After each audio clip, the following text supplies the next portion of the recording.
We are here with Porter Justus to talk about his new film that's showing virtually at the Utah Film Festival this year. Tell us about your film. Yeah, so my film is Carved in Stone. The concept of the idea is Amelia Sloan is a historian, history student, an archaeology student, and she inherits her mentor and professor's collection of artifacts, including Excalibur.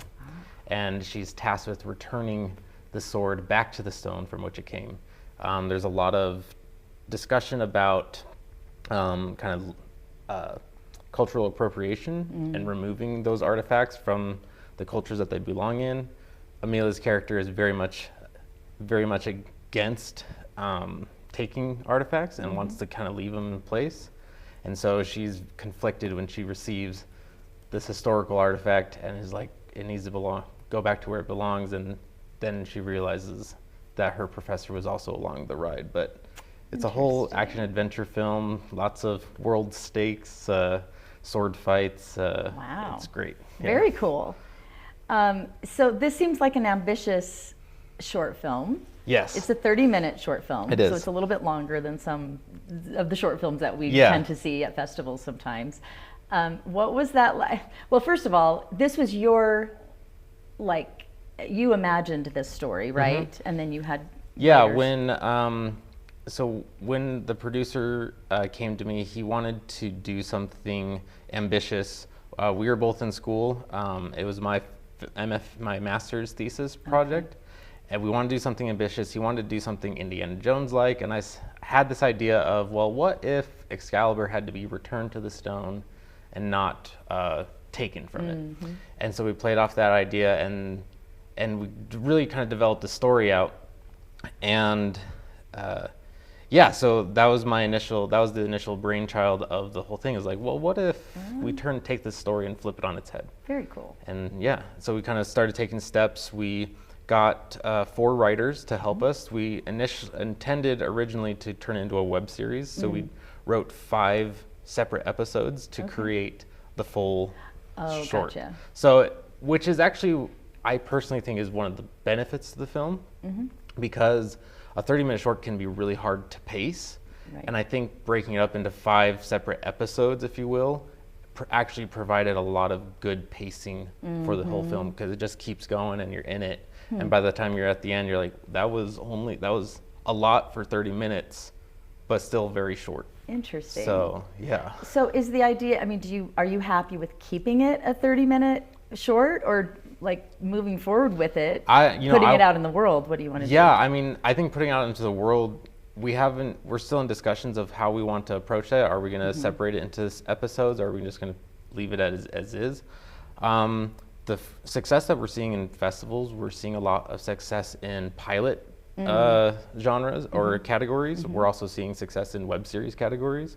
And of course, the student film category is kind of, comes with that being a student film. But it's definitely encouraged a conversation regarding how is this going to be distributed. Yeah.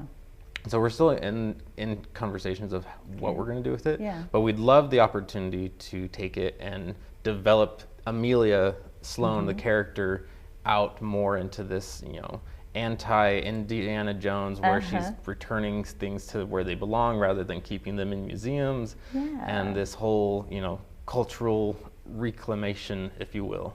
I like that. That's fun. It's good to have options about what you're going to do with it, but the content too. That's amazing. So in because it was a student film, I know you probably had like a timeline of production and everything. What was that like? Was that a hindrance, or was it a help to have these deadlines to hit? There was a deadline to hit. Now, that being said, my producer and I, we had started conversations almost 6 months, actually, if not more, prior to our first semester or quarter of pre-production. So we started developing the idea in March 2021. Got our writers and started developing everything through March to September, had a whole summer of concept design. So we kind of took the initiative to start preparing ourselves before the time frame. Very so we smart. came into pre-production quarter, we came, into that time frame already, prepared. And so then it was just like logistical stuff, raising funds, Right. getting crew, casting, all that stuff, rehearsing. Yeah. And then we went into production December 2021, came in, out, started doing posts, did pickups in 2022, and then completed the first, and then fully finished it in November 2023. Wow, amazing. It's a lot of work. Yeah, it was a very ambitious project. Probably the most ambitious that the school had seen and that we had both ever tackled. But that's very cool. Yeah. What were some of the obstacles that you came up with? Any major things in the middle of production that kind of threw you for a loop, or? There are definitely some obstacles. I think one of them was in the reshoot, was solved with the reshoots. There's a scene in the film towards the end when Amelia is kind of walking in this black void, very reminiscent of the black void in Stranger Things. And we shot it the same way, with a reflective pool and everything. During principal photography, we had done that, and the setup that we got was really small and didn't provide a lot of movement for our actor, and really limited our coverage and our shots. We also lost time for that scene, so it was really rushed with a small space. So that was a scene that we kind of said, okay, we need to come back and do this proper. Give us a full day to do it. And we had constructed like a 20 by 20 little reflection pool, lit it properly. Cool. And in doing that, that enhanced that scene significantly. Excellent. It's good that you got to fix it. Yeah, exactly. Before it was too late. Any of the other obstacles, that's a really good question. Sometimes one that I need to think more about, because I'll just roll with the punches and let them. Well, let maybe them be. the question, a different question could be: did you learn anything that you can take into the next film about, from little mistakes that were made or whatever? Any obstacles you came up with? What did you learn for next time? Yeah, I think the biggest thing that I learned and took away from this film in particular was it was my first time really getting to direct. For almost 15 days straight. Like most student films, you're shooting on a weekend, right? And you're doing meetings constantly with others, but you're only in production for maybe 2 or 3 days. Yeah. Right.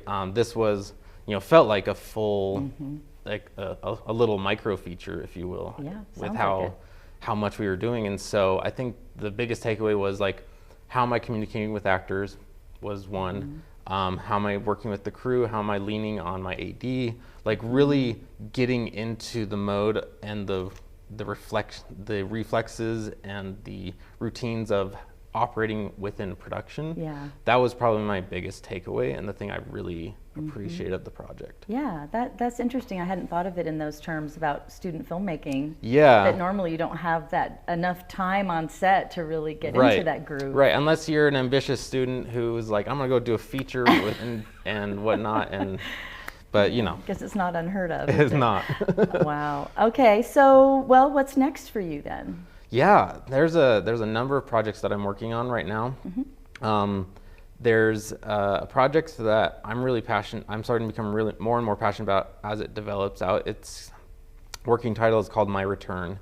It's the story about a tech-dependent girl who is, she has a Tesla, she has a smart house, she has smartphone, she has a smart garden, and like that. What is a smart garden? Yeah, what is this hydroponics, like whatever. She works in tech, and one day catastrophe strikes, a solar flare knocks out all of technology, and she's plunged into the natural world again with nothing, like completely useless and helpless. Fascinating. As she goes through her journey, she starts to develop a connection, starts to develop beliefs in herself, in nature, and the film is about identity, and what ends up happening is she realizes that she is the fairy queen incarnate.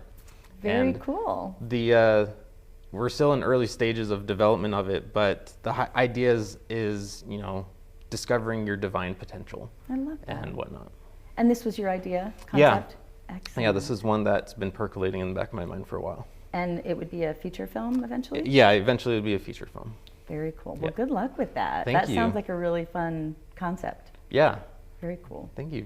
Yeah. Yeah, it's definitely one that I'm passionate about. And one of the things that I hope to do with it is actually all leads and roles positions will be filled by women. Oh, that's really cool. Yeah, and mostly because it's strong in the like female identity and what like the protagonist. But Yeah. I don't know, for me it's a project that's like, yeah, I need more women on this. And like it. I don't want to just be another man telling a woman's story. That's a good point. Yeah. Yeah, But cool that you're willing to do that. I think Yeah. that's really, really interesting. exactly. So anything that we didn't talk about that you wanted to make sure we... With Carved in Stone, Yeah. you know, I think one of the coolest things about Carved in Stone was our production was one of the first major productions to utilize LED volume technology because and virtual production. SCAD was the very first college to build a volume for students. And we got to shoot for 14 full days on the wall, both in principal and in reshoots. Very cool. And it's just a really ambitious project. There's visual effects, there's virtual production, there's it, and the fact that we pulled it off as students, we had over 200 students collaborating on it. It's Wow. a very long credit list for a student film, and I'm just super proud of it. I'm just so excited, and I'm really happy to see other people getting excited about it as well. You know, people who've seen it and said that it was really incredible. The festivals I've gone to, they're just blown away. Like, this was a student film. Like, yeah, sure, it's got some rough around the edges, student qualities to it, but for the most part, it holds water. You know? That's amazing. Congratulations. Thank you. I'm excited for you. All right. Well, we will be back with more interviews at the Utah Film Festival. Great.